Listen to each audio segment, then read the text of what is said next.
Dude, I really do miss I don't miss training people though.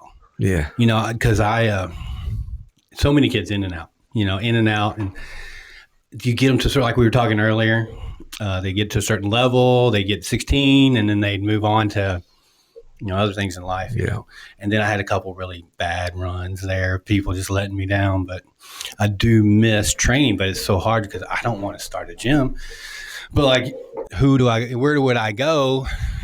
Only place I'd really consider a real place anymore is your place, but it's a little bit of a haul for me. Yeah. We're at the Paducah Athletic Club now.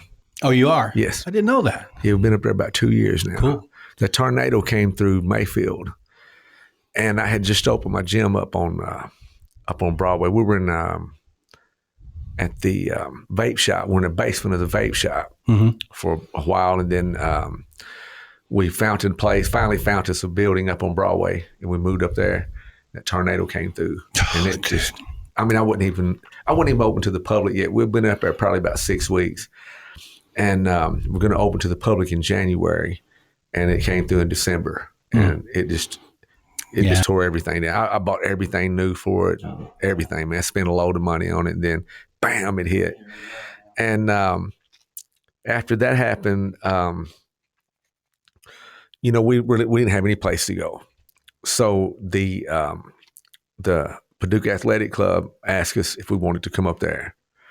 So it was a little bit further of a drive for me, but I was like, well, yeah, we didn't have any place to go. So, we went up there, and I tell you what, man, I know a lot of people in this stuff, and I've helped a lot of people get going on their own fight shows. And in different places, Mississippi and Tennessee and, several places I've helped people get going. And I know some of them have loads of money from it now. You could tell. I know, dude. Yeah, they got money from it. And I helped several of them get going. Whether they'll admit it or not, I did. Right. And one guy, I didn't help him get going, but one guy called me up, and he said, "Hey, man, I heard your gym blew away through the tornado." He said, "Do something for me." I said, "Well, what do you want me to do?" And he said, "Look, get a list of everything you need, mats, punching bags, whatever you need." He said, "You get it." He said, "And find you another building." He said, "I'll buy you all new equipment."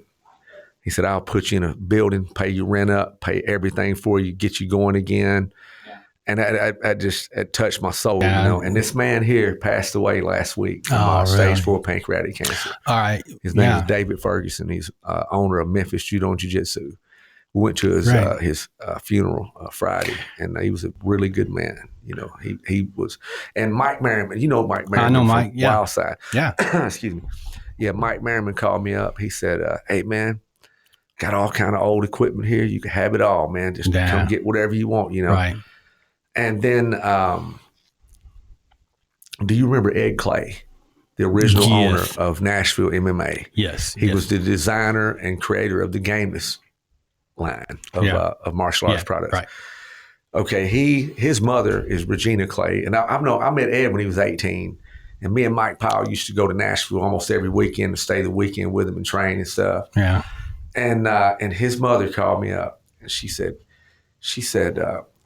"We got to do something for you." So they got a GoFundMe, and they raised some money on it. And it was almost enough to get the mats that we needed. Right. So we ended up buying them. I put a little bit of money with it, and we bought the mats, and we've been at the Paducah Athletic Club for a couple years now. Really? Almost 2 years. That shows just, I'm just kind of lost track, Yeah. But yeah, that's great. That's quite a bit closer. Because like my youngest son, I've considered putting him, training. I don't know. You've been doing this for so long. I can't remember. And I don't know if you could kind of relate to this, but because you're still there, when you train people for so long, dude, and then you got a young boy, it's all really hard to let it go. Man. You want to be as the guy. And of course, my oldest son and my daughter dabbled a little bit, but I have to be realistic, and he has to have some kind of training partner. He needs a Oogie, somebody his size. He can't train with me and be able to really train him the right way. So and with my schedule, with the work and everything. But yeah, definitely something I've been trying to figure out, some logistics of if he's interested. He does a lot of other sports right now. So, Yeah, I've got several teenagers in there that train with me. I've got a bunch of adults in there.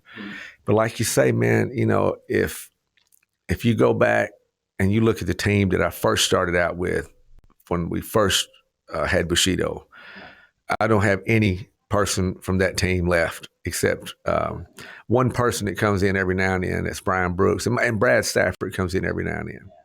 Those are the only two guys, and they're in their mid 40s now, 40s and stuff. So they don't fight anymore. Yeah. And but what's a whole different team now? I've had I don't know how many different people come and they go and this stuff. Yeah. It's not for everybody. It's not, right. Especially at our gym, because we're a fighting gym like y'all were.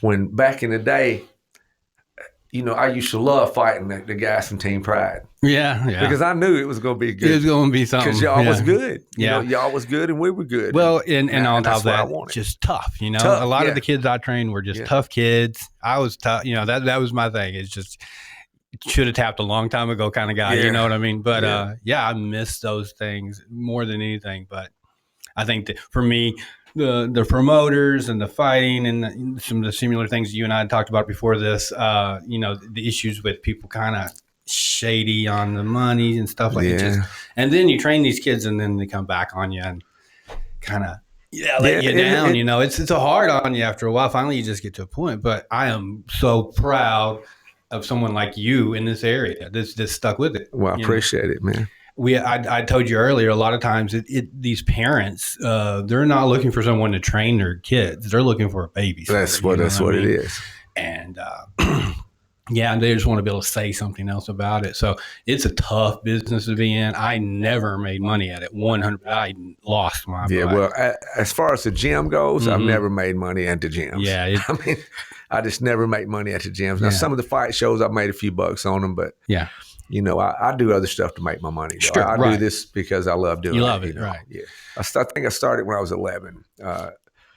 Actually, it's kind of like a lot of our guys now that teach and stuff. It's kind of like the Karate Kid story.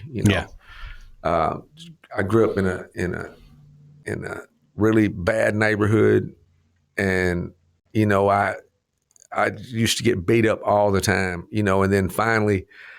My Uncle Steve started teaching me boxing when I was 11.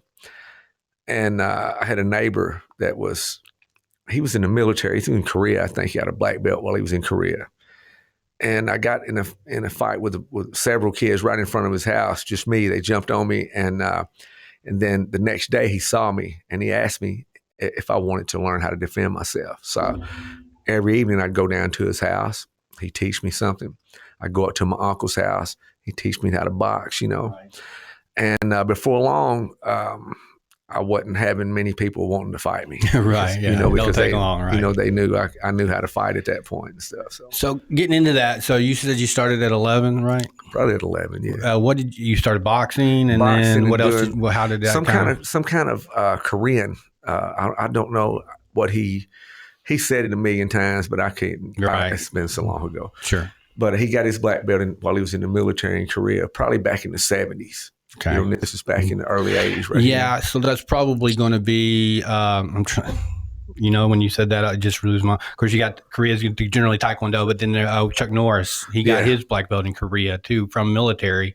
I can't remember what his style is, but I bet that's the same I bet system. it's the same thing. Yeah. This guy's still alive. I saw him probably about 5 months ago, and he's like probably pushing 75 now, right? 80 almost. He was much older than me back then. Yeah, he was probably 35 then, and I was 11. Right. So he's much older than me, but he still looked good though. Really? He still looked good. Yeah, he was always muscled up and good looking dude. Right. And, he wasn't really muscled up, but he still looked. Yeah. I could tell who he was. 70. He still looked good for 70, 75, right. So. Yeah, I'm by no means in shape at all, but I do, guys my age out here working on cars and stuff, they'll sit on the floor and then they try to get up. They're climbing on the side of the car. I do attribute, mostly flexibility training. I think is really what it was, to just the health that I have now. And I could be a lot better, but because of that, I'm glad for that, for sure. But so there's an evolution of martial arts over the last 50 years. I mean, even counting back, and I can remember, it was almost like church, a lot of this is my style, this is your style, and like you said, the Karate Kid thing. But then you just seen the world get turned on its head. Back, I think UFC 1 and 2 with Royce Gracie, 1993. I was second. I remember watching right there. I caught it at UFC 4. Actually, I tell you how I got in. Let me tell you how I got into the UFC.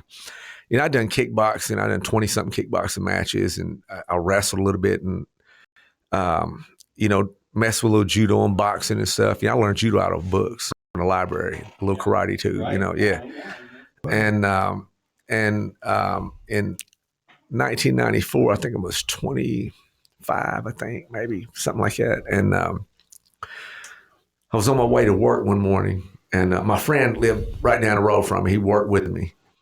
And he come down that morning. He got in the car with me. We're on our way to work, and I had a car wreck.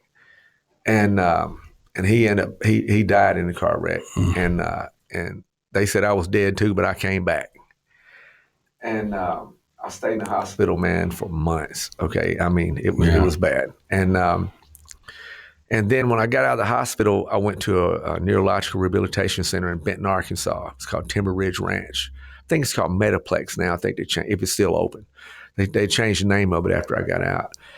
And I stayed down there for almost 5 months. They was teaching me to walk and talk and stuff again, get my speech right and everything, cognitive skills and all that stuff, And I had got into it with one of the other patients, and one of the people that actually worked there. They seemed like he was picking on me. And, I had a closed head injury, suffering from depression, difficult time just containing my emotions at all. I just snap but anyway, they call my wife and say, you need to come get him out of here for a weekend. We'll pay for it. Just come get him out. Y'all stay at this hotel. He needs to see his family. He's been away from family too long. So they came and got me out, and we were in a swimming pool. And this time I could barely walk still. And I got out of the pool and went to the room. And while I was in the room, I got to flicking through the channels, and they had pay-per-view. We didn't even have pay-per-view where I lived at, in West Kentucky where I lived at. And I get to flicking through it, and the pay-per-view comes on, and all of a sudden I see this big old thing with a fence around it.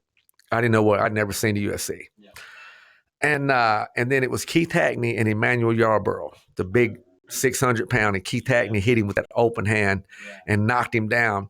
And I said, well, the ref would give him a standing 8 or something. No, he jumped on him. Yeah. And man, my heart started beating out of my chest. Yeah, I remember the fight too. And I told my wife, I went to the door. I never forget. I went to the door, and I was still stuttering pretty bad because I had speech problems and stuff. And I was like, y'all come here, So they ran up there. They thought something was wrong. They ran in there. And I said, y'all got to watch this. I said, so they sat down and started watching it with me. And that's when they showed Royce Gracie doing that smooth jiu-jitsu stuff. You know how they would really highlight his jiu-jitsu stuff on there. Yeah. Because that's what it was for anyway. The original UFC was to highlight Gracie Jiu-Jitsu. So I told them, and I was still stuttering, I said, I'm going to do that. I've been doing that in the backyard and on the streets my whole life anyway. I'm doing that. Right. So before I left from there, I still had a few months left. And before I left, I could start jogging a little bit. So I really had put my mind to getting back to some type of health, getting in some kind of shape. And so I started getting the black belt magazines. That was really the only way you could learn anything about hoist, and then was through black belt, because with no internet or any of that. Yeah, very little of anything in this area. That's right. That's right. And what we learned we taught each other mainly. Yeah, exactly. We'd get a hoist seminar once a year, maybe at Three Rivers or something, and then the rest you had to teach yourself. Yeah. So when I got out of there, I think in 1997, I drove all the way to St. Charles, Illinois to train with hoist First time I ever trained with him. And I didn't have a gi, a jiu-jitsu gi. I had a karate gi, but not a jiu-jitsu gi. So we drove all the way up there, man, and I trained with him, and I was so sore. And I didn't realize that I was that bad out of shape from having that car wreck, and I was still hurt. And I trained with him, and it was so awesome to meet him and everything. And then I met Mike Powell. And then I trained with him for about 6 months privately, and then we started at Three Rivers. And I trained up there for about 3 years at Three Rivers. I love Three Rivers martial arts, by the way. I don't forget where I come from and who helped me get there. And you never hear me say one bad word about any martial arts anyway. Sure. Because I respect everybody. And absolutely. That's one thing I remember about you. Whenever, my guys, I remember one time you and I were fighting somewhere. It seems like it was Fort Campbell. On the Froggies at the base. Yeah. Yes, and sir. I was fighting a loggerhead dude, and I was not in shape. I just took the fight, really offhand. And I remember you being there, and you won that fight pretty solid. I think. Yeah, about a minute and a half. Mine went to decision, and dude laid on me the whole time. I remember that. And I remember, do you remember before you went out, we were in that back part on that little stage? Mm-hmm. Yeah. You remember how cold it was in there? Yeah. It was impossible to get a sweat get going. Warmed up, yeah. I mean, and I was watching you through the curtain. My son was videoing me. Yeah. Okay. And I thought, we were going to go out next, and it was about, your match was about over with. And I was looking through the curtains, and I was seeing what was happening, and I was like, well, shoot, man, and you came back and you sat there, and they called an intermission, and you came and sat on a stool and had that bucket in front of you. Yeah. And you was throwing up in that bucket a little bit, and you was sweating, man. And I was a little worried about you, but yeah, that's what it was, though, man. Yeah. When you get in them matches like that, like you said, because I knew you wasn't in the best shape in that match because of the way you were fighting. Because I've seen you fight a bunch of times, and I know that you're gonna bring it every time. And you brought it then. You just gassed a little bit. That's all I had to bring. That guy that I fought, man, his name was I think it was James Howard. They called him the Duck for Howard Duck or whatever, And when I came out, we did the Gracie line, the Gracie train, on hands on shoulders. We walked out, and it was in a little bitty ring. That ring wasn't as half big as this room right here, man. Yeah. And I remember I jumped over the top rope, and I went to my corner, because I got this thing I do when I used to fight, and you could watch every match of mine, and I do this every time. I love Don the Predator Fry. Yeah, okay? I do too. I watch his podcast. Yeah. I love him, man. Yeah. And every time he used to fight, I don't know if you remember, he would turn his back on him. Then when they say his name, he'd turn around and look at him. Right. Real mean, and look back. So I started doing that too. Right. That's and cool. I was like, I'm going to make him look at my back, and then I'm going to look at him and smile. Yeah. Like the Predator does, And I got in there, and while I had my back to him, he was double bicep posing me and posing and stuff, And my corner man told me that, and it set me off in my mind. And I said, we're going to see in a minute who's got the muscle here, you know? And I remember when I come out, it's on my YouTube channel. My YouTube's Mr. Grappling, if you ever want to see a lot of them old matches and stuff. Definitely. Or any of my recent shows are on there. And a bunch of my old fights is on there too, man. Karate, jiu-jitsu, everything. Even the ones where I got choked unconscious and got my wrist hurt, where I had 5 surgeries on that wrist from that one match, I did it in a car wreck, but then the one guy wrist locked me. He was a black belt and I was a blue belt. Music City Grappling, never forget it, man. It's on there too. Watch that match. Hinato Tavares. And what he got me with, I saw his instructional, and he has an instructional. Oh, yeah. And he got me with the exact same move he did on the instructional. But I was a blue belt, he was a black belt. But man, over the years of doing this stuff, it's changed. Like we was talking earlier. What we learned, we had to buy VHS tapes, from the Gracies or wherever we could get them from. And we were teaching each other, and anything else we learned, it was either at a hoist seminar or somebody else that had come in from somewhere doing a seminar, because we had no black belts ever. And that's why it took us longer to get good, than the young people. I think. I don't think they're smarter than we are. I think they just have black belts now in every gym, and we show them the way instead of guessing through it like we did. We all guess through it. And we teach each other, and a lot of that stuff you get taught will be at the fight show in the back. While your guys warming up, they're showing them stuff, and you just sitting there kind of watching, learning everything you can. Because when it was no internet, man, no internet at all, man. And when I started, it was actually no weight divisions. Just when you started, no weight. It was rough, Joe. It was rough, and you go in there and you'd fight that guy. And I was a little chubby back then. That was about 200 pounds in the 90s.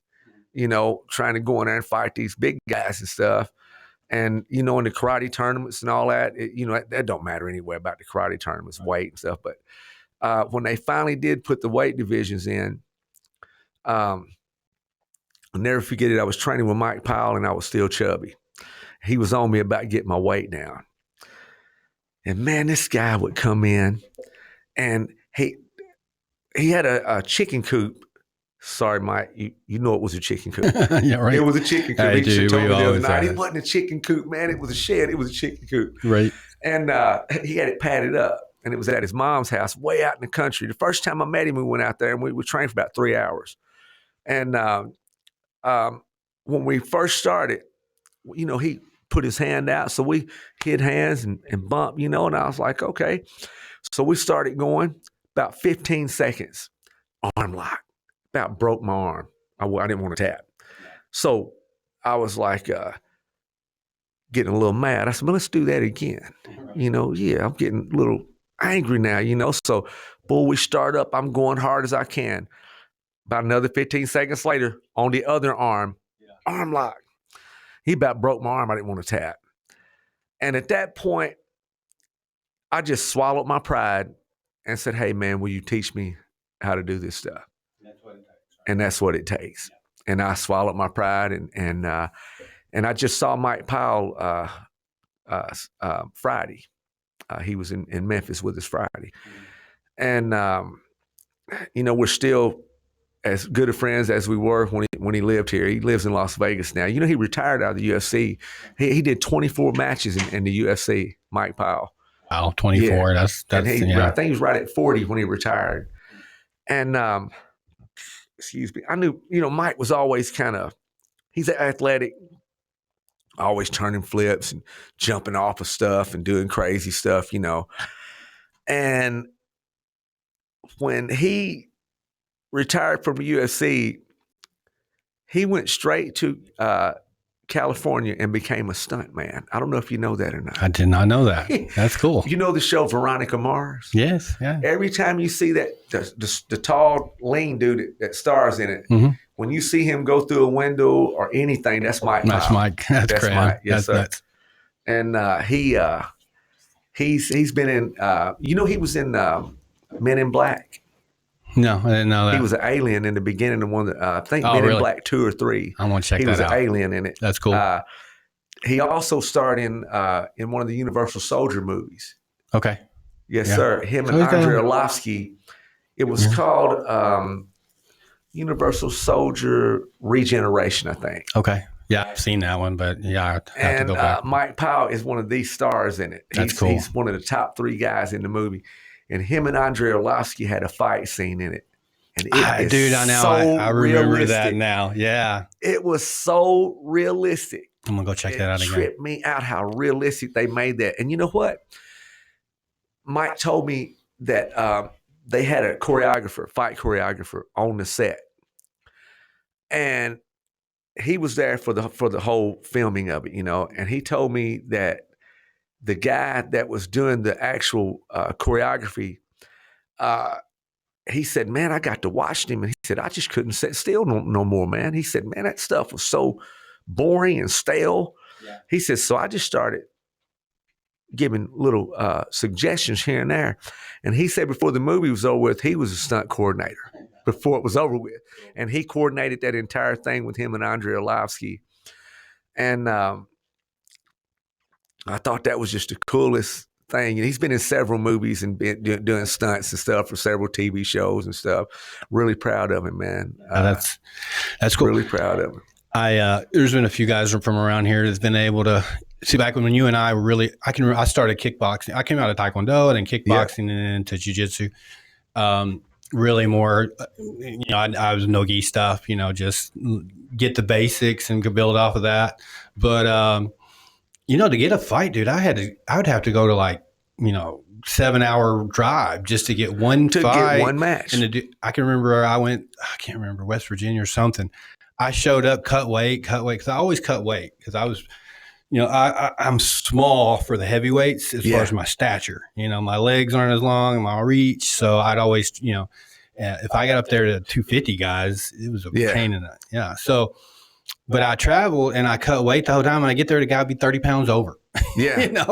But what do I do now? We're going to, let's go. We're going to do it. We're going to do it. It doesn't matter. Yeah, you should have showed up on weight, but you didn't. And I guarantee you that you did this too. When your guys had fights, you're going to throw your bag in the trunk just in case they needed somebody else. Absolutely. Jump in there on a snap of a finger, you jump in there to see. That's real warrior stuff, Joe. Right. And I'm not saying anything bad about any of the young fighters, okay? But they're just not like that nowadays. Yeah. Had a guy wanting to do a pro, make his pro debut last year on my show, and it just hit me real funny because he said, "Look, man, I want to make my pro debut, man, but I don't really want to fight nobody that's tough." I said, "Brother, you need to go fight on somebody else's show then, because everybody's tough now and everybody's training. Back in the day, everybody that, let's say we would go to an HB Dick show, you would have 5 guys or more that were just straight street fighters that wanted to get in there and do it. Yeah. Nowadays, those guys don't exist anymore. They've all got beat up. And they don't exist. They realize, it's a different world now. It's a different world. And now, when you get in there, you better be ready, because these young guys, they're ready for whoever now. They're gonna bring it. And these young guys, they get good faster because they got us to teach them. If they had to go through what we went through, they wouldn't get good till they were in their 30s probably at this stuff. They don't have to do the arm bar backward 15 times to learn, oh, wait, I need to be sweeping over this way. Yeah, we done all that for them. But the thing is, too, is these guys in the women's divisions, I noticed this a lot.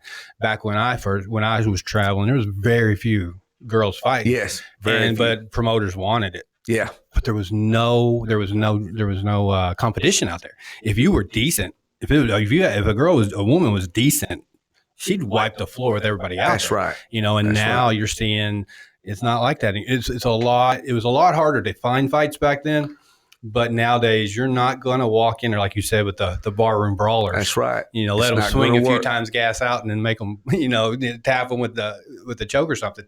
It's just a different world. It's more a whole of different world. Science than back in our day. It was more of an art. Everybody, and I think that's why you've seen those guys that were just tough. Man. Just tough. Drew it out. Predator and all of them. Yeah, Don Fry, his technique in modern world. It would be he throws some hard punches, and he's got some boxing skills. But really, dude, he's just getting there. And who was that Asian that he fought? That's the big. You remember the blonde-headed? Oh, yes. He passed away, man. He passed away. Really? And Don, I just saw a podcast with the Predator on it, talking about that guy. Yeah. He said, man, how good of a guy he was. He said after the fight, they had got together, and he said he really, really enjoyed spending a little time with him, getting to know him, because he said that dude was a real warrior. That fight right there. Everything just went out the window, and let's swing. And that's a legendary fight. It is. Yeah, he was on Rogan, and Fry was. I think he talked about that, and he talked about them both being in the hospital together afterward.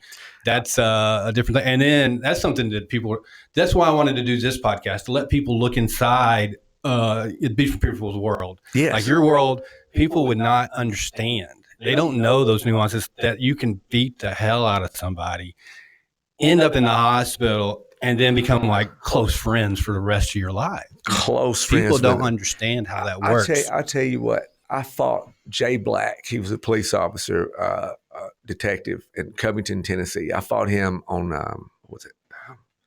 High Octane for Mr. Jerry Mason down there. And before I fought him, this is when MySpace and all that was just getting, social media was just taking off. And man, he had talked so much. Well, I don't know if it was him, but my coach was telling me he was talking a bunch of stuff. And I don't even get on that mess anyway, And so when I got there, man, I was expecting a tough match. He was a professional boxer and everything, And when I got in there with him, I took him down the first round. That's all on my YouTube channel too. And anyway, man, I ended up beating him. And after that, man, it just seemed like, man, me and him just become so tight, good friends. He gave me a heater one time from my gym, and it was a little expensive heater too. Man, he didn't charge me a penny for it. He said, Yonah, man, you're a good dude. I just want to help you, man. And every time I see him, it's hugs and stuff. And then a few years back, he sent me a message saying he wants a rematch. Oh, no. Right. I said, dude, I'm too old now, man. I can't get up with you now, man. Yeah. You get up in the age, man. It's not that I won't do it, because I will do it. Right. But my wife, yeah, I'd have to fight You her, got some responsibility. Yeah. Yeah. My last fight, I don't know, it had to be at least 10 years ago. And just cutting weight. I don't know what weight you fight at, but like I told you, I always try to cut it. Yeah. And so I had to get down to 205 or something like that. Anyhow, and that was hard because I was like 24. Yeah. I cut like 20 pounds in the week, and it was 10 times harder cutting the weight at that age. Yes. And I did 10 times more to get it down. I spent all my time, I wasn't working technique or anything. I was spending my time just trying to cut weight. Cut the weight. Yeah. What he worried about cardio, because the weight was such a factor. And my guys, I try to tell them how I did it. Okay. I said, look, man, I walked around. I end up at 155. That's where I end up doing most of my matches at. That's coming down from about 203. That's a hell of a cut. Yeah. And I did that over time. Mm-hmm. I cut down to 185. I did a few competitions, jiu-jitsu and karate and stuff at 185. And then I went to 170 and did some. Then I was like, man, I got to looking at myself in the mirror one day. I said, man, I can make 55. So I eventually went down to 155. So I never really got back up over 170. But one time since I got down to 155. And how I did it, man, I would start a month out, because I'd only have about 12 pounds to lose. I started about a month out. And all I would do is either miss a meal every other day or eat half of my meal and then move on, and the weight would just fall off. And then by Monday before my fight, I was already on weight. And then you feel good when you don't have to cut the weight. Yes, sir. It makes a big difference. I remember I fought at the Mix Factory in Jackson, Tennessee. And they told me that I was going to fight a Chinese guy named Yun Chung. Said he was a 2-time Division I All-American Collegiate Wrestling Champion out of Minnesota. And he had said he was going to take me down and pound me out because I was an old man. I think I was 44 when I came back and fought him. I think I was 44. I think the internet says 42, but I had to tell a little lie there because they wasn't going to let me get in there like Been there many times. So you already know. Yep. So I get to the weigh-ins. He didn't show up. I weighed 151 at the weigh-ins. I come in a little light. I didn't mean to. It just happened. So they was like, oh, yeah, man, he already weighed in. I was like, well, I didn't see him weigh in. So we get there the next day, and it's about time for the show to start, and he ain't showed up yet. So I'm getting a little nervous because I told him, I said, man, you better get a bigger building if I come down here because we're going to sell this place out. And it did. It was wall to wall in there, man. And anyway, man, I'm sitting there waiting on him, and they say, look, man, he's a Chinese guy. He's got a head about that big around. You can't miss him. And I'm thinking he's going to be a shorter guy, Man, this guy walked. I went to get some air. I got to get some air. Benji Baker wrapped my hands, okay? And he wrapped me in a boxing style wrap with the MMA gloves. And after we warmed up, I couldn't even make a grip. So But anyway, man, I said, I'm gonna get some air. So I went outside, start to go outside, and it's a long hallway you got to walk down to get into that place. And I saw a Chinese guy, and he had a head about that big around, but he is about 6 foot tall, and he was ripped like Bruce Lee. And I said, well, there he is. And he weighed 180 something pounds. And I don't think he ever weighed in or even tried to make weight. And they put him on a scale and they told me, well, man, you ain't got to fight him if you don't want to. And man, I looked at him and I said, I came to fight. Yeah, and you got all these people you brought down there watching. And I walked off. And I was a little bit mad because of the weight. And then I saw him warming up. And my son actually has a couple videos of him warming up. And man, he was fast. Yeah. When I got in there with him, Joe, he was so fast that I threw a jab, hook jab, or a hook jab hook. I can't remember what it was. And he was behind me when the last punch was thrown. And I turned around and I thought, man, have I done got old here? I'm 44 now. Have I done got old? And and I said, well, surely not. My mind, I was, no, man, it can't be that, I was, he's just fast. So I said, man, I'm just going to, I'm gonna test this down wrestling now, see if he's that good. And he loaded that big 1-2 up on me, and I mean, he had the look on his face like, I'm gonna kill you, and that was perfect. Because like I know, Joe, that the only time this stuff really works is when they're trying to hurt you. And I parried the one, and when that 2 came, I slipped, and I double-legged the wrestler, and I took him down.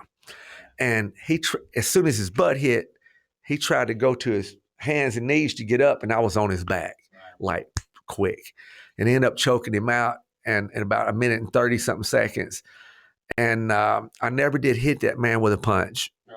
It's the only match I've ever done where I didn't actually strike the man. He was fast, man. And once I got on his back, I seen I wasn't going to have to hit him, and I ended up choking him, but he was smart. He was the first person I've ever fought that when I got on their back, instead of just defending the traditional way, he didn't do that. He pushed his head back against my chest, and I wasn't able to hide my hand from him, and he was able to reach it and defend. And man, I learned so much from that right there, man. And just little things make you learn a whole lot sometimes. But that was a good match. All those matches are on my YouTube channel. If y'all will subscribe to. Yeah, we're gonna definitely tag that too on this episode. Yeah, man. It's I've had a good time fighting and stuff, and I think I didn't ever get the matches that I really wanted because of injury. And that's a lot of people's issue too. Injury. But I did come back in my 40s, and I tried to get some of those matches. Those guys wouldn't fight me, so I just moved on. But I wasn't necessarily the best or anything, but I was willing to fight anybody. I wanted to fight whoever, but didn't get the chance to do it because I tore my ACL the rest of the way, and that pretty much ended my aspirations to be, what I wanted to be. But I still came back and did several amateur matches, MMA and kickboxing, just to, to show my students, look, man, I'm 40 something and I can still do it. You're young, you can do it, just to inspire them. It's the only reason I did those matches. And it was fun. I did it for fun too, I tell you, the hardest thing for me, I really never was afraid of a match, I was never afraid I was going to get hurt or anything, but I had so many people just there to see me, and I did not want to lose in front of them. I don't know why I was so bad about that. I just hated the idea of them seeing me, and then I'm like, how can they respect me if I, if you lose or something, if I lose this match, so that was the hardest part about for me. I'm gonna tell you something, brother. You've always had my respect as a fighter and a trainer and as a man and as a friend. A brother to me, really. Man. I appreciate that. Really, knowing each other for quite a long time. Yeah, really long time. And like I was saying earlier, your team was one of the teams that I really enjoyed competing against because y'all were good, y'all were tough too. I mean, that was the thing about it, being tough. But now, when my guys fight, they always put us against tough teams. I'll give you an example here. Do you know Brian Hall from Memphis? Sounds Brian familiar. the Law Hall, he's a police officer from down there. I think so, yeah. He owns his own gym, law school now. And when I saw him, I believe it was last year, the year before. It might have been the year before. It was 23 or 24. I saw him at a show, and he walked up to me, and he said, man, Yonah, man, why are they always putting our guys against each other? Man, every show they put us against each other. I said, because we're good. Yeah. That's why. That's exactly right. And he said, well, I won't argue with you. You know, you're right, man. And we had a big laugh about it, but that's the truth. You know, when they fight one of my guys, they better come ready, because usually my guys are super ready to go. You have some of the greener guys that's not, but they still want. They got to get in there, and that's part of the learning process is being in there, right? Yeah, you learn a lot about yourself when you get in there, and that door slams behind you. Yes, sir. You learn a whole lot about yourself. Yeah, a lot of guys, I ain't going to tap. I'm not this. Well, we'll they see. Tap before they close the door. That's right. That's right. I had so many guys when I was promoting fights. We had to book so many fights just to make sure we would have enough people fighting, because we know that people wouldn't show up. Exactly. My last show, I booked 19 matches. Okay. And we ended up with 11. Yeah. And that's a good show, 11 fights. Yes, that is. That's a good show. To me, 9 to 12 fights is really all I want to put on them. Yeah. Because the truth about it, man, the fans don't want to sit there till 1 or 2 in the morning to see their guy fight. They want to get in there and they want to get out at a decent time and stuff. And we try to make it happen for them. Really try to please the fans, and give them the good matches and stuff, and make it affordable for them too. Yeah. As far as promoting fights, some of the things that people don't really realize how much goes into that. Reaching out to fighters and talking to, the trainers and the fighters, and then setting up all the legalities, you got to have to make sure the fight's done correctly.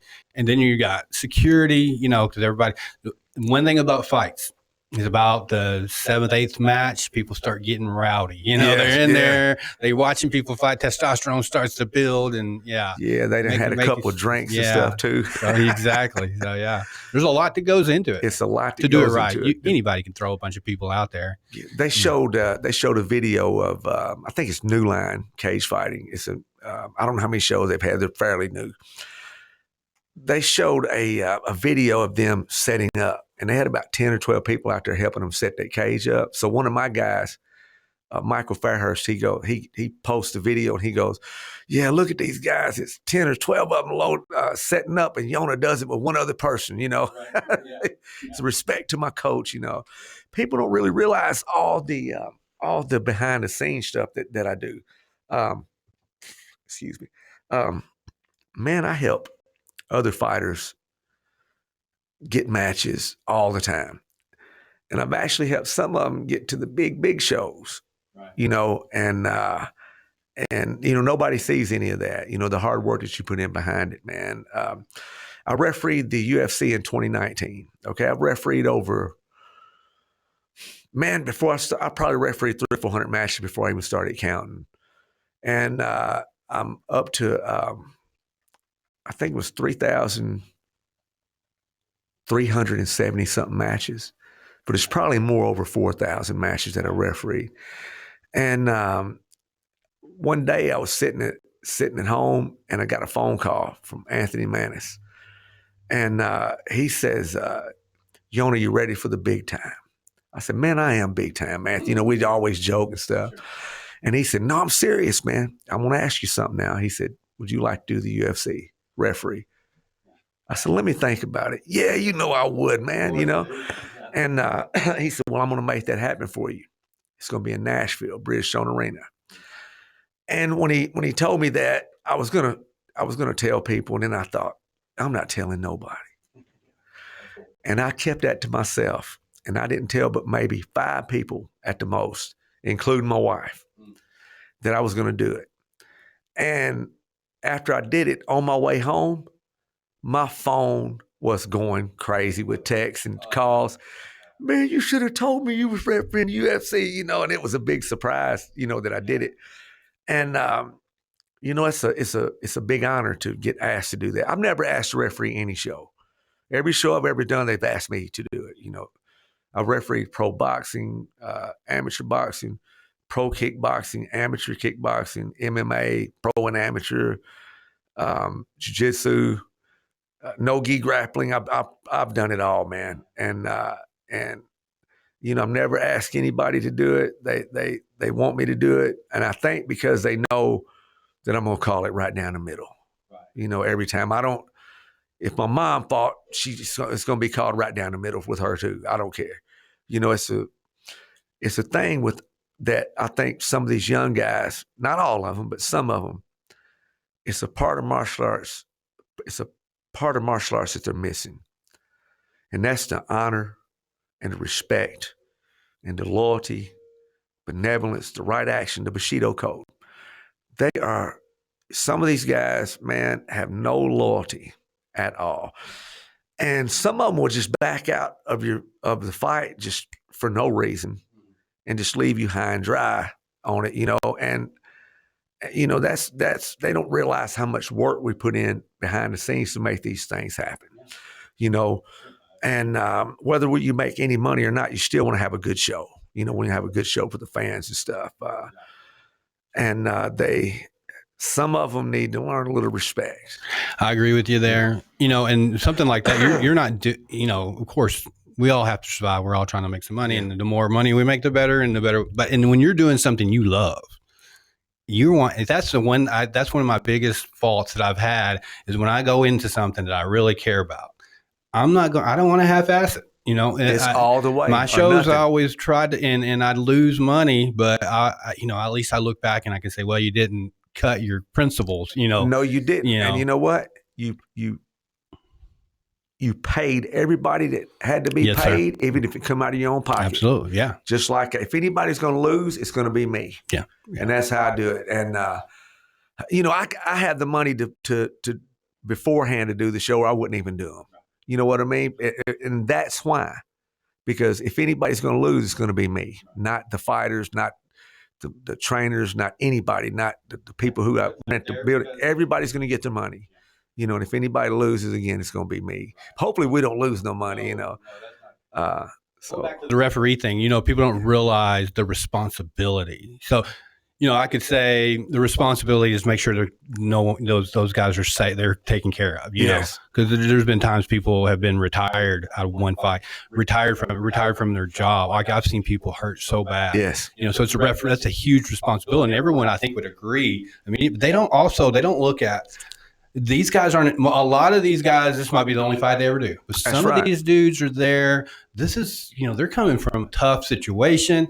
The families, they're trying to fight their way out of a situation, That's right. And if you're in there and you don't do them right by that, like you said, call it down the line. That's right. You're jeopardizing their whole futures in some ways. And what people don't realize too is if it's a pro fight, you fight for a certain amount, but if you win, you get a certain amount more. And I had to explain to these guys that, look, man, I don't want to have any part of the scoring in this. I want to watch y'all fight and stay out of y'all's way. That's how I want to do it. And I had a guy, he's going to referee my next show. His name's Caleb Miller. Okay, he's a young guy out of Tennessee. He's an MMA fighter too, kickboxer and everything, jiu-jitsu guy. He's one of the very few young refs that I'll put my name on, And he asked me one day, this before he started refereeing, he was telling me he was getting ready to get into refereeing. He asked me any advice I could give him. And my only advice that I give anybody that wants to become a referee is referee the fights like you want your fights refereed. Because these guys don't want to come in there after 6, 8 weeks, 10 weeks of training and get it stopped for nothing. Yeah, absolutely. That's a bad one. Especially pro fights, because your amateur fights, that record's there, but after you start your pro fight, that's your record. You know, so you don't like taking hits on that. If you especially because when it's just, I had my last fight, I fought a guy from out of town, and that was back when I was, small fish, small pond, but people knew me around here a little bit. And This dude came in from out of town, and I cut weight as hard as I could. Dude showed up a little. He shows up real late in the fight, or real late in the game. You know, he was weighing in that day, and I had already cut weight, and I was 1 pound over. And he's like, he got here, and he kind of talked to people, and like, who are you fighting? And the hype. And so he starts getting a little shaky about it. And he's like, I ain't fighting until you cut that pound. So I said, Bubba, I'm going to hit that weight. You better, when you get in that cage, you better bring your baseball bat because I'm going to be ready for you. And anyhow, his about halfway through the first round, he lost his contact lens, and and it's like, it made my fight, that part right, it made my fight look bad. Even though I won the fight, I didn't want to win it like that, you know? And, the ref was involved with some of that stuff. So you got to, it's important to people. This is a big deal for these guys. And, as a coach, you get in a gym with your fighters and stuff, and you tell them stories about stuff that you've done in the past and different things that's happened, and I tell a load of stories because I've been around a long time and I've done a lot, I've got a lot of stories to tell. And one story that I always tell is about the time that Mike Powell fought Rampage Jackson in Memphis. See, I'm the only person in the world that's got a video of that. oh, right. Somebody else said they had one, but I don't believe you. And I don't believe they do. I think I'm the only one that's got it. And I think this is 1998 or 1999. We're down in Beale Street at the New Daisy. And Jeff Mullen put the show on. Okay, he's the athletic director in Nevada now. He's commissioner in Nevada now. He was in Tennessee, and then they got rid of him in Tennessee, so Nevada picked him straight up, and now he's the head man in Nevada. And he's, I've been knowing him since the 90s. Jeff Mullen, good guy, man. That's a lot better gig, Nevada. Yeah, a lot better gig. Yeah. And but Rampage is from Memphis, and he threw Mike Powell over the top ropes at one point in this match, and I caught him. And so I tell everybody all these stories, and some of them believe me, but some of them don't. So I took a bunch of guys to Attitude MMA in Memphis one night, and Rampage was there, special guest at the table signing autographs. As soon as he saw me, his face lit up, and he knew exactly who I was because I've seen him several times over the years since then. And I sat down with him, and my guys, I sat behind the table with him, and my guys was on that side.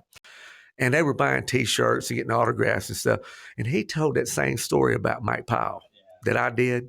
And now they all believe me about my stories, But old Rampage, he was a tough dude, man. He was from that generation of fighters, dude. It's just even back. You think about it, Tank, Abbott. Tank, tough man. He's just freaking beast. Their technique wasn't that good, but the toughness took up for all of that. And the heart. And here's the thing. I don't know what we're at on time right now, but I feel like I could talk to you all night because I don't even have my notes. I had some notes where you were coming in, and I wanted to ask you about some of your training.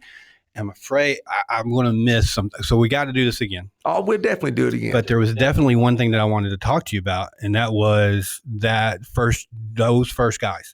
So in my mind, back when UFC 1, 2, 3, 4, 5, it was a completely different world. I mean, those not just the way they fought, like it was back in the day of the old karate schools. And you remember the movie Young Dragon, or no, it was the Show Enough and all that. What was that movie? I can't remember. The Last Dragon. Yeah, The Last Dragon. Bruce Leroy. That was very dramatic, but really that's the mindset that people had back then. That mystical stuff. But up till then you had like Bob Wall, Chuck Norris, and you had Bruce, which was kind of a little different, but they were all Superfoot. Superfoot. I don't mean to cut you off, but I was in a show last year in Tennessee, and I walked out in the hallway, and I thought I saw Bill Wallace. Oh, really? And he's old. Oh, yeah. And I said, no way that's Bill Wallace. So I walked on in, and I walked back around, and I saw him sitting in the front row. And I said, that is Bill Wallace. So I introduced myself, and they didn't even know he was there. So I had the promoter get him up in the cage. That's awesome, dude. Stuff, Yeah. Because it He's was such a legend. an honor for me to meet him too. But I made the promoter. I said, dude, you don't know Bill Wallace is in the front row, right? Yeah. No way, man. It's awesome. Dude, we got to get him in the cage. Absolutely. They had me there taking pictures with him and stuff, and they interviewed him and everything. Yeah. Man, it was awesome. Yeah, he's a cool guy, bow-legged, like he rode a horse his whole life and all that. You know why he was a left leg kicker so much? I think he had hurt himself or something. Yeah, it was a car wreck. A car wreck, and he couldn't use that right leg. That's what happened to my knee, man. I had a car wreck. Yeah, he just like thousands of kicks with that left leg, and it turned. That throws everybody. Most people aren't used to that. Yeah, but and the karate style is hard to deal with. That's why Machida did so good when he come to the UFC. Yeah. And Wonder Boy. That's why they did so good, because it's hard to figure that karate style out. Yeah. If you hadn't done a whole lot of, if you don't bring people in to spar with you karate style, when you get in there, you're going to be really confused. Yeah, the angles are different. That sideways stance and everything, and that back fist and them reverse punches, and they're gonna what do you call it in football? Blitz you. They're gonna blitz you, and when they hit, it hits hard. They hit hard. It's a hard hit. But that generation, that 70s, because that was kind of when we were getting in it. Those guys were the older group, the Chuck Norris, the Bill Wallace, Bob Wall. Those guys, but they were very traditional. This is it, no cross train, that kind of thing. And then when you've seen the Gracies come in UFC with Hoist, and listen to his stories about how that happened is really cool. But and then and honestly, dude, a lot of the announcers didn't even know what they were watching. That's right. I can remember when Hoist and Dan Severn fought, first time ever, and Dan is huge. I mean, twice the size of Hoist. And I can remember the announcers were going, Hoist was working an armbar upside down, and he had Dan, and and to them it looks like Dan is. Yeah, and they're like, "Oh, it's about over for Gracie." And the next thing you know, Dan Severn standing up, tapping. He ended up switching to a triangle choke, I think. Yeah, and they couldn't. I think it was a triangle choke. I just remember that those guys had no idea what they were looking at back then. They didn't. Ken Shamrock, he didn't know what he was doing. He didn't know what he was looking at either when he got in there and Hoist put that choke on him. Yeah, that's right. But I'll tell you one thing that I really, really admired about Ken Shamrock. He talked a load of smack. Yeah. He was a pro wrestler and all that. But I'm going to tell you something. When he tapped and Hoist let him go, Hoist was talking to him. And Shamrock got up and told the referee, "Yeah, I tapped." Yeah. Now, that's honor. That's the honor I'm talking about in this sport right here. That's what we need more of in this sport right here. Especially with these younger guys. And I love all the younger guys, but, man, some of them have no respect. A lot of them do, but man, some of them have zero respect and honor and everything. And that's missing the whole point of martial arts. It's not even about punching and kicking and stuff. I'm going to tell this story, and this is your episode, so I don't want to detract from you so much, but it goes right along with what you're saying. Yeah. I think my very last real run through was I was doing a fight down in it was SSF. Ron Daly, and we had took our cage down there. My partner had gotten pancreatic cancer. I mean, I'm going through some hard times. He stops. He was like the money guy, so he's backing out. And we had our cage, and I was selling my cage to Ron Daly, and I set the cage up for his fight. I went there to set it up, showed all his people, and I was going to fight in that match, in that show. And that was right when it was the very first time I'd ever been to a show where you had to have blood tests. So I'd went and everybody's like, "Oh, just go to whatever blood drive or whatever, and they'll give you your." So I showed up there and it didn't come in. It wasn't, it was like, I don't know, it was like 2 or 3 days later I got it, but I got there. Now I've been in at that time. I consider myself one of the first in the area to kind of start pushing that. Been in there for a while, never backed down for a fight, dude. Never ever would I have shown up and not fought. But they wouldn't let me. They just said impossible. The guy that I had set up got up in there and was calling me out. I'm like, some young guy, and I'm like, dude, you wouldn't be here right now. This wasn't for my group setting the stage for you, and you're in my cage, here, and you're doing that. That's the kind of stuff that just got me so sick of the whole thing, and it burned me out. And I missed so much the real, genuine part of it, getting in there and training with these guys and becoming. Anyways, I just had to put that out there. That part does seem like it's kind of going by the wayside. It's when at no matter who you got to walk over and who you got to leave behind, nobody has any kind of loyalty. Yeah, exactly, man. When you start a guy, I'll tell you what, I'll give you an example here of loyalty, okay? I've got a guy right now, his name is Jerry Gonzalez, the last bandito. And he is a beast. Fights at 170. He's going to be co-main event on the show and defend his 170 belt April the 19th at Beacon Dragway here in Paducah. This guy, I think he was 17 when he first came in the gym. He was 17. And I think he's 25 now. Man, he did not know how to throw a jab. He had never did any combat sports in his life. Yeah. So I've taught him basically most of what he knows. I've taught him, and he'll tell you that too, and man, he is one of the most loyal people that you'll ever meet in your life. He's not going to forget where he come from. And then you have other guys that you spend 3 or 4 or 5 years with, and you get them real good. I mean, real good. Then they're about ready to go pro, and then they make up the least little excuse to leave you. Yeah. I mean, and here's the real thing to it all. Most of the time, when you get away from what got you there, yeah, absolutely, you go down. It's almost every time I've seen it. Almost every time. Yeah, I 100% agree with you there. It's heartbreaking, Joe. It is, dude. It's heartbreaking to the trainers, man. Something else I wanted to ask you about kind of goes with that. I call it the small town boy kind of deal. So I had a couple guys, hey, you can take just about anybody and teach them how to be a good fighter. Yes. Go out here, teach them some technique, because not everybody, just how to throw straight shots, how to set up these the takedowns, how to do 5 grappling techniques on the ground. That's all you really need, in the world that we, now if you're going to go fight, it's different. But there's some dudes out there that are naturals. They have the natural, what I would consider a killer instinct. They know to keep moving, they have the body, they have the right height, they got the right build, they got the right leg to body. But that's always one thing. I have short, I'm like 6 foot, but my legs are short because I got so much body, so I'd kick and the dude could punch me. So they got all those things. I had one boy, he had like that swivel hip. He could do when you throw like a roundhouse, you pivot your base foot to get your hips in the right position. He didn't have to do that. He could throw that kick standing with it. Yeah, exactly. Yeah, super strong. But he had that, came from trailer park in Livingston County, and he just believed that he couldn't, it was in his head no matter. And he was just walking through people, and he just kind of didn't even realize what was going on. He's like, oh, yeah, I win again. And then he had one loss, and that was it. That was it. Dude. Yeah. That small town boy, you can't be no more than what you are. Yeah. Do you deal with that much here, or is that? I hope that's kind of getting out of the people. I do deal with it, but I get that out of them immediately because I tell them like this. I'm from Hickman, Kentucky. That's where I was raised up. I went to Fulton County High School. I was raised up in Hickman, Kentucky, in the poorest part of the town, and I was one of the poorest kids in the town.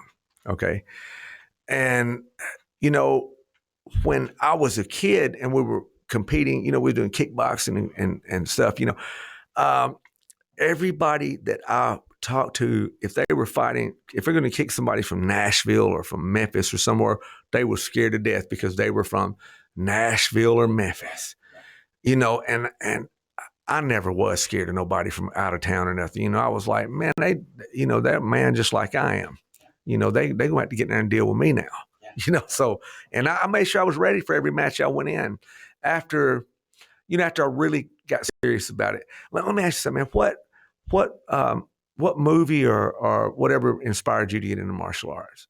That's a tough one because it goes pretty far back, but I do remember Bloodsport kind of. I was the first person in Paducah to go see that show. Now, I'd already been training. I was young, and I don't know if I'd got my black belt in Taekwondo yet or not, but I went out and bought the red gi, the black pants. And Frank Dukes, was like, hey, Dukes, you know what I mean? That was a big one for me. But, of course, Bruce was a big influence on me. Those would be the ones, I guess, would be. What was that one?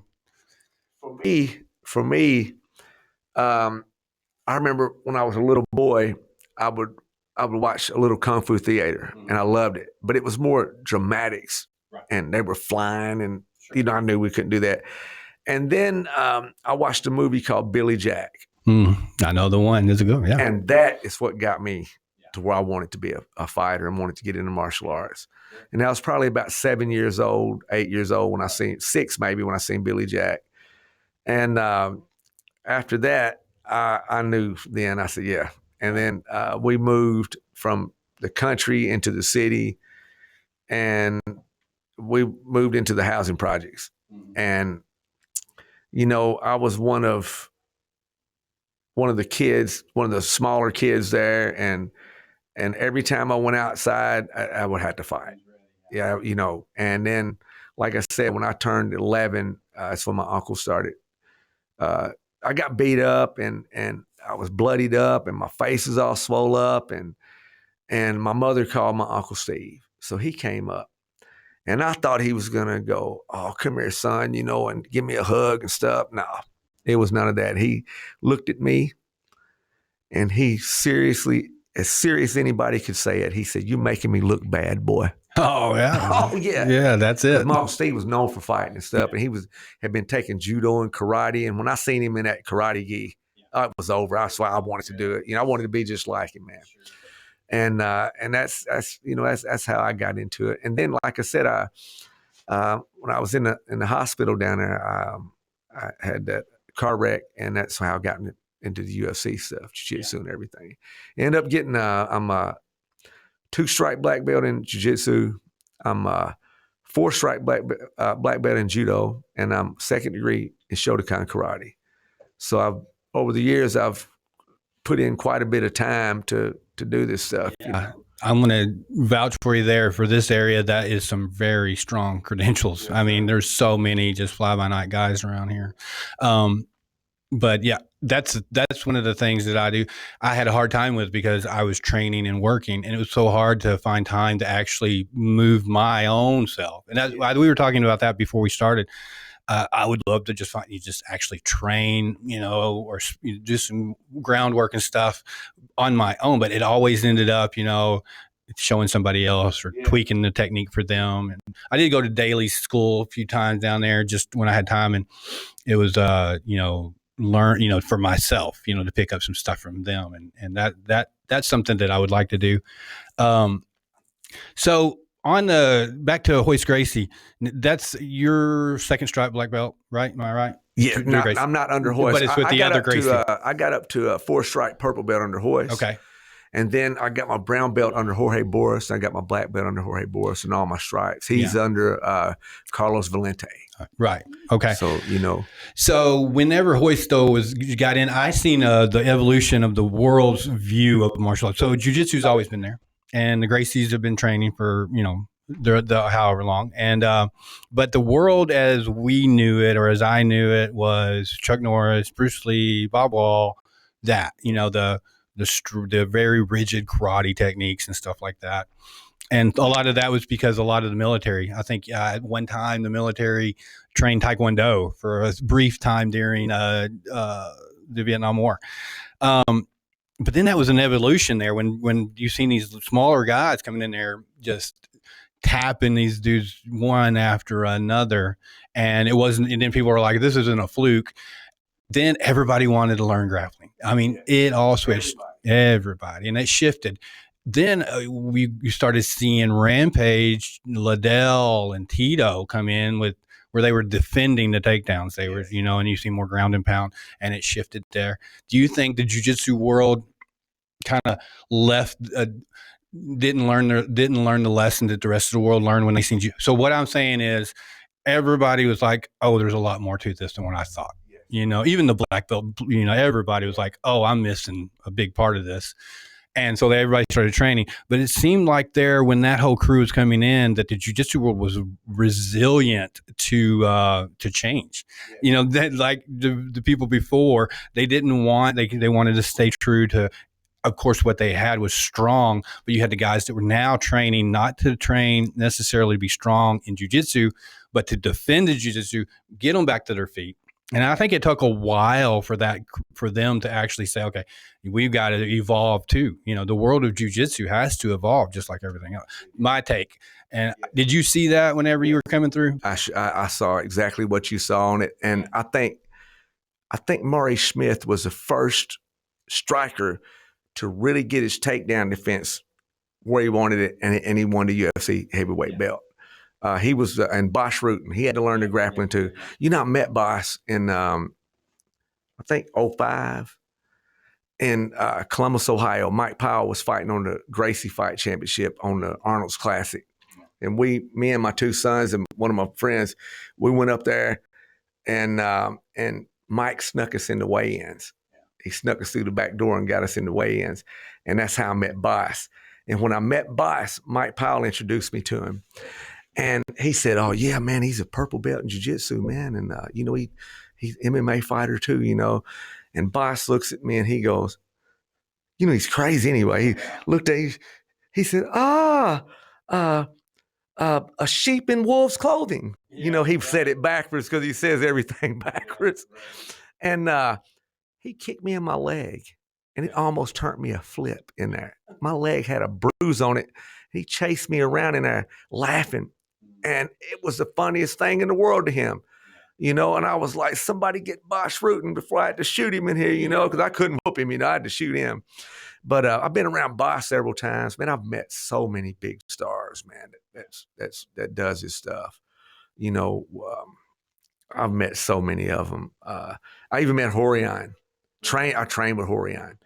I went to Louisville to do a seminar with Hoist, and he didn't show up. So it was Horion and his son Hiron showed up. Him and Henner do the Gracie breakdown videos all the time. They're the two that do that. And I got a chance to train with him and meet him when he was 14. Wow. And he was already that tall at 14. Yeah, he tapped everybody out too. It was awesome. So one of the things that I had some, it seemed like there for a little bit, I was just being tested. I had guys coming in and I'm like, hey, I'm tired of, being on the ground. I want to work some striking. And I thought, all right, we'll start some striking. And sure enough, we'd be, some light sparring here. Next thing you know, they're swinging for the fences and trying to take me down. I'm like, I thought we were working stand up. Yeah, we're just going to stand up here, But it changes up. Yeah. I was like, what's going on? And then I never see them again. I was like, I don't know what was that about. But, then I really got into some Eddie Bravo, 10th Planet stuff. And I had a huge success with that around here for a long time because nobody was messing with it. Nobody was doing the rubber guard. Yeah. I had a guy and I was very flexible from Taekwondo, so I always had hip flexibility. So it played right into me. I had a state trooper who was a golden glove boxer, black belt, Gracie Jiu-jitsu. He came in to train with us a few times while he was stationed here. And I got him in like a go-go plata and some different just stuff that he had never seen. And then he would sit there and make me break it down for him. So what the hell? Because he couldn't see, And I was always a bigger guy, but I worked really good on my back. I was always good with my guard. And then that played into good jiu-jitsu back in the day. I don't forget stuff, man. I don't forget I nothing, appreciate that. That means a lot to me because, I never belted in jiu-jitsu, but I loved it. From kickboxing to jiu-jitsu was just drill. And I was pretty successful in it. But when I got into that 10th Planet stuff, it changed up everything. Yes. Whole new perspective, and it was fresh too. Yeah, it was stuff that people didn't see coming. Yeah. So did you did you ever dabble in any of that? Did you ever do any? Yeah. Yeah, I learned all kind of rubber guards. I think that's extremely important. It is. I want to go back just one step here. We was talking about how the jiu-jitsu changed and stuff, Yeah, right.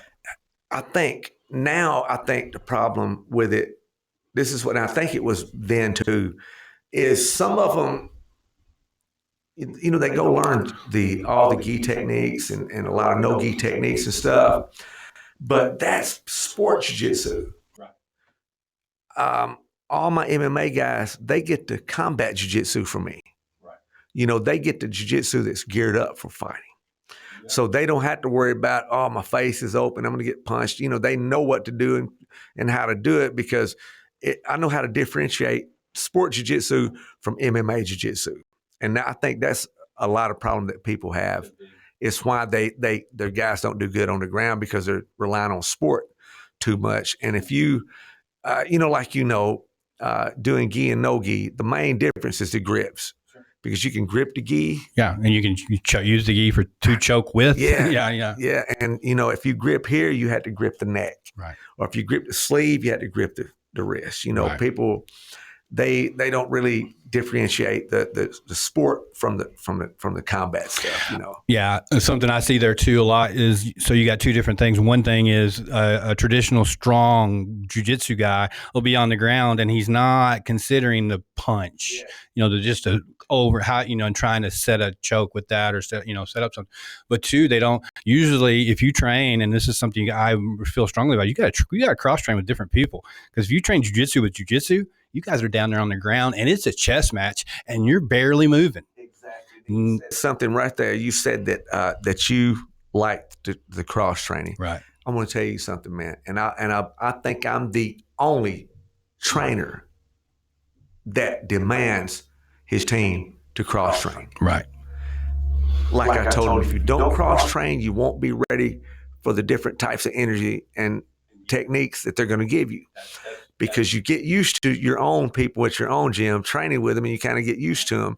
So if you don't go out and cross train, man, that's really going to hurt you if you're really a competitor. It's going to hurt you.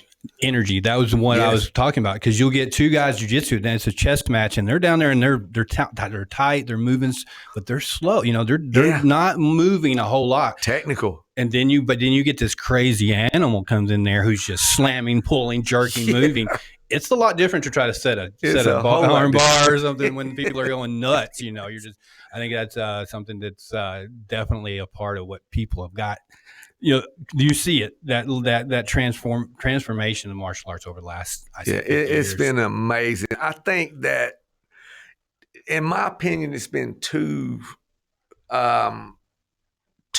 times in history, in modern history anyway, where martial arts has really, really changed. And that's when Bruce Lee came in, and then the UFC came in with the Gracie Jiu-jitsu. That changed it up.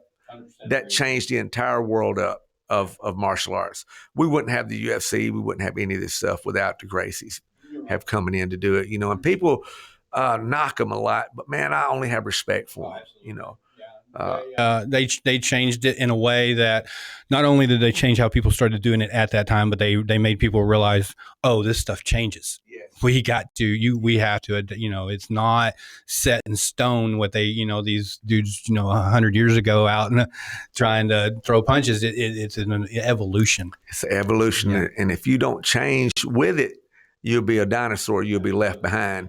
But I'm going to say this, and I have done this stuff a long time, okay? And man, you can add all the new stuff you want to add in, but you have to have good basics. Absolutely. Yeah. And we drill basics every class. Yeah. And, like I was telling, I can't think who it was. It was one of my newer guys. The other day I said, man, just come in and just do whatever I tell you to do. Yeah. And don't be hard-headed or nothing. Just do what I tell you to do. And in about a year, you're going to be awesome. Right. And I've never had anybody train with me over a year that wasn't awesome and that wasn't good after a year. A lot of people come in, they send their kids, and we was talking about the kids earlier and stuff. And, I help a lot of kids with ADHD and ADBCFG and everything, and it was hard-headed when we were kids. We didn't have all names for it. We was just hard-headed. Right. So, I really enjoy working with the kids especially the troubled kids, because, I was a troubled youth too, and I can relate to them because I see myself in them. And I also see that they can change. They're not buying what their parents are selling right now and what they're being told. But when they get in there with somebody like me or somebody like you, we're giving them a whole different perspective. And we're not just saying blah, blah, blah. We're saying, look, man, it's a different way to do stuff. Right. And you've been doing it the wrong way. Now, I'm going to show you a different way. And I'm not saying my way is right. And they usually buy into it. Why I think they do is because we actually can show them that they were doing it the wrong way. And it might be something physical that they're learning, but that translates into their mental, that translates into their relationships. When you come in and you think you're a bad little dude and somebody's holding you down with one hand while they're talking and you're doing everything you can do to get up, you realize, oh, wait a minute, there is something to this. Maybe I don't know everything. That's a hard thing as a parent. And, you probably went through it too. As a parent, they just think you don't know what you're talking about, but you can't prove it to them until they do something wrong. But in the gym, when they think you don't know what you're talking about and they're blowing snot bubbles on their back because they're, then they're like, maybe there's something here, and I've seen that a lot too. A lot of them see it. I have a lot of them. And, man, I'm no role model or anything, but a lot of them tell me, man, I want to be like you when I get grown, and I want to teach jiu-jitsu and this and that, And I always tell them, man, look, I don't care what you do, have a backup plan. Because, fighting to make it to the UFC, you probably got about as much chance to make it to the UFC as you do making it to the NFL or NBA. That's just a fact. Now, you can get on a lot of shows and you can go play a lot of football in Europe and basketball and in different countries. And you can do the same thing with cage fighting, but to make it to that big show, I did not make it to the UFC as a fighter, but I did make it as a referee. Yeah, so I kind of got my place in history in the UFC as at least as a referee. Here's my UFC story. So UFC 2, and then I think they at that time, dude, even the UFC, they didn't know what they were doing. They didn't know. They had no idea. And they didn't know if they were going to be able to keep the show going or not. So I can't remember the group that was running it. Anyhow, I did maybe. Yeah, that's who it was. And I did the video, you went on there and they showed you how to apply. I did the video and all that. I sent it in. I was selected as an alternate for 4 or 5. I can't remember what it was. And that is awesome, man. I got selected. Well, it wasn't really. I mean, honestly, they didn't know what they were looking at, and I could have been, and I was probably bullshitting my way through it. But well, you have to. Have you heard Big Daddy Gary Goodrich talk about that? No. Man, he's on I think it's the Jackson podcast with Rampage, right. And he said he lied about everything. Oh yeah. He said all he had ever done was arm wrestle. Right. He was world arm wrestling champion at one time. He said he had never did any type of martial arts. So he said Hoist came in with the white gi.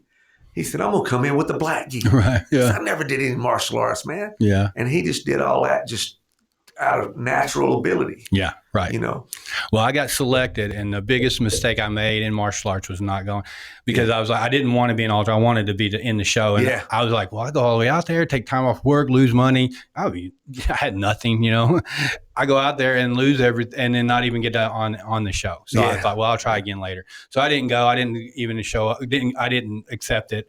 And then, but I'm looking back on that going, man, if you'd have went, everybody was getting hurt. There's so many opportunities for alternates to get in. Look, do you know in UFC 3, Steve Jenham was the alternate. He won the tournament. Yeah. He was an alternate, but he won the tournament. Right. Yeah.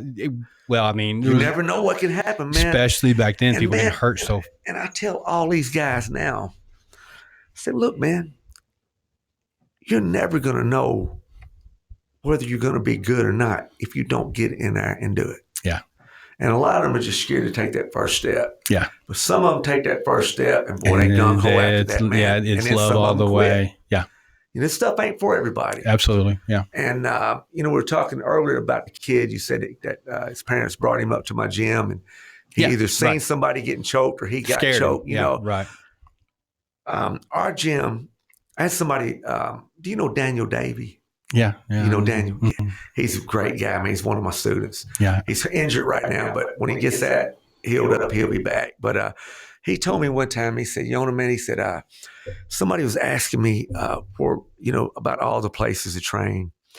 And he said, well, man, I'm going to tell you something. He said, you can train anywhere you want to.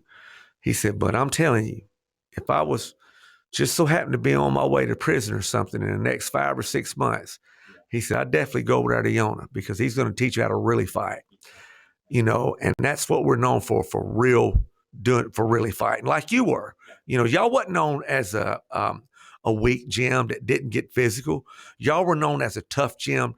You go over there, you better be ready to train hard, and that's, I love that part of it. But This ain't for everybody. It's not. And, that friend of mine that I sent over there, he was looking for something else, I thought he was looking to get his son ready to try. But 100%, there's no other gym that I can think of anywhere even close to the area that I would recommend more than you. That means the world to me, man. It's because you've been there, so you've proven it. You proved it, and that's what it takes, man. It takes somebody to sit there and prove. Yeah. So there's a ton of other things I want to talk to you about. I'd like to get into more about your family life. I know you brought your granddaughter, your beautiful granddaughter, and your wife. Yeah. I always see, when I see you on Facebook, I see her. So you guys have been together for a while. 35 years, and this year be 36 years. That's amazing. Congratulations 2 on grandbabies, and got a little boy there. He's 5, and I love him to death. His nickname's Rooster, and he is a handful. Yes, sir. And I love him to death. That's awesome. We're going to straighten him out too in a little bit. Yeah. Get him into something, but he's going to have to be more responsible, because I don't like teaching kids. If you're just gonna, and I'm not saying about him, but I've had kids come in and they just want to hurt people, and I send them right out that door. That's not what this stuff's about. But yeah, man, we'll get back in here sometime. We'd love to have you back in anytime, brother. You just tell me, and we'll get in here. So I've got some other people. I talked to Brad about maybe being on, and a couple other guys. So I'm glad that you were the first. You're the first one on our podcast, and I definitely want to have you back. And we're gonna So we'll make sure April 19th. At Beacon Dragway. Beacon Dragway. Yes, sir. So we're going to try to make sure that this episode is on. We're going to start. We've got about 3 in the bucket right now, getting ready. I wanted to have plenty, so when we start doing it, we're going to try to make sure this is one of the first ones. So that's why I want to have you back again. So when this podcast is going to build, every person that comes here is going to help us.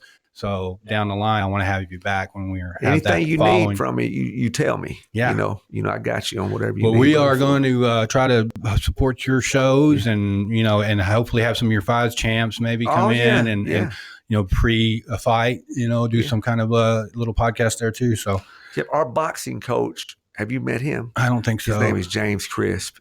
They call him Champ, and he was a military boxing champion. He fought Roy Jones Jr. in the Olympic trials.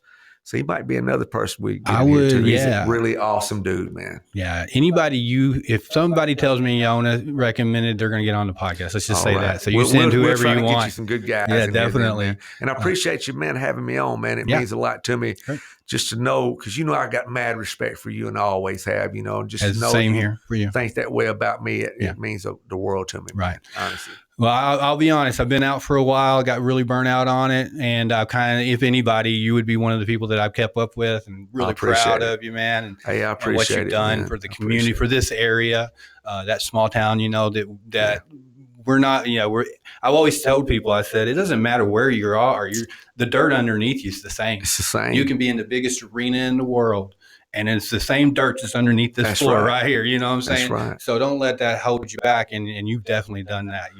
I appreciate it, man. So April 19th, we're going to make sure we plug that, and I'll be there. The last time I was at one of your shows, my wife and I, she's a lot younger than me, and I felt bad about it because who was it? Neil? Is it Todd Neal? Todd Neal, yes. Yeah. He pulled me up. He said, "Here, put you up." And he put me at one of your tables up front. Of course, I can't say that it didn't put little props on my date that night, because she's got to sit ringside. But yeah, I felt bad about him doing that without even talking to you about it. But we'll get you some good seats. Well, I appreciate that. But I want to support you more than anything. I want to pay for my way. Make sure I appreciate you get your it, stuff. man. Yeah. So we'll be there, and I'm looking forward to a good show. Who's the main event?